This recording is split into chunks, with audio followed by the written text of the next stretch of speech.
ይሄን ቤት ለመጨረሻ ጊዜ ነው ማሳያችሁ። ከዚህ በኋላ ደግሜ ያላሳያችሁ። መጀመሪያ ከውጭው እንጀምር።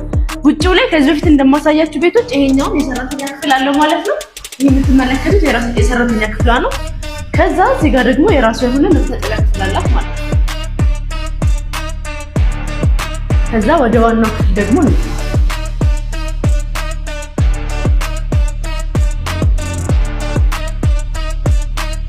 ወደ ዋናው ክፍል ስንገባ ይሄ ዋናው 260 ካሬ ላይ ያረፈ ባለ 3 መኝታ አፓርትመንት ነው።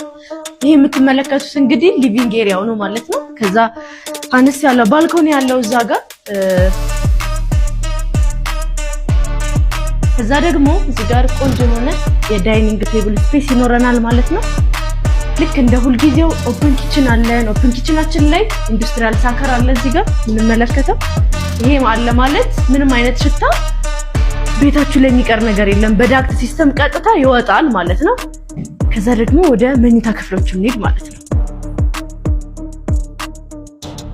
ይሄ እንግዲህ የጠዋት ፀሐይ የሚያገኘው ዋናው መኝታ ቤት ማስተር ቤድሩም ነው። እንደምትመለከቱት ነው። ሃፍ ግላስ ነው። የጠዋት ፀሐይ ነው የሚያገኘው። እዛ ጋር ጫካ ፕሮጀክትን እያያችሁ ማውንቴን ቪውን ያለው አልጋችሁ ላይ ሆናችሁ ነው እሱን የምትመለከቱት ማለት ነው። ከዛ ደግሞ እዚህ ጋር ፕራይቬት ባዝ አለን ማለት ነው። ውስጥ ላይ የባዙ የማስተሩ እንደን ይሄ ክሎሴቱ እዚህ ጋር ማለት ነው።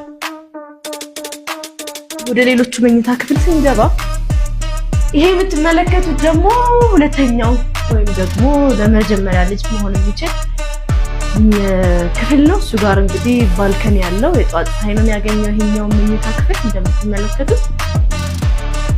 ከዛ ክሎሴት አለው ማለት ነው። ይሄን ቤት ነግራችኋለሁ ለመጨረሻ ጊዜ ነው ማሳያችሁ። የምትገዙ ከሆነ ግዙ፣ ካልገዛችሁ ይሄ ሶስተኛው መኝታ ክፍል ነው።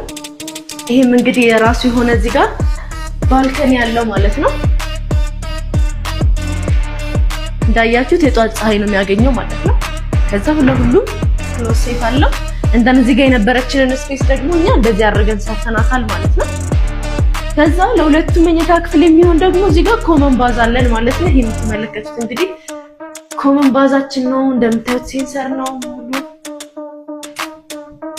ይሄ ቤት የሚገኘው ሲግናል ድንበር ሆስፒታል ጋር ነው። ይሄንን ቤት ማየት መጎብኘት የምትፈልጉ ሰዎች ካፕሽን ላይ ባለው ስልክ ደውሉልኝ።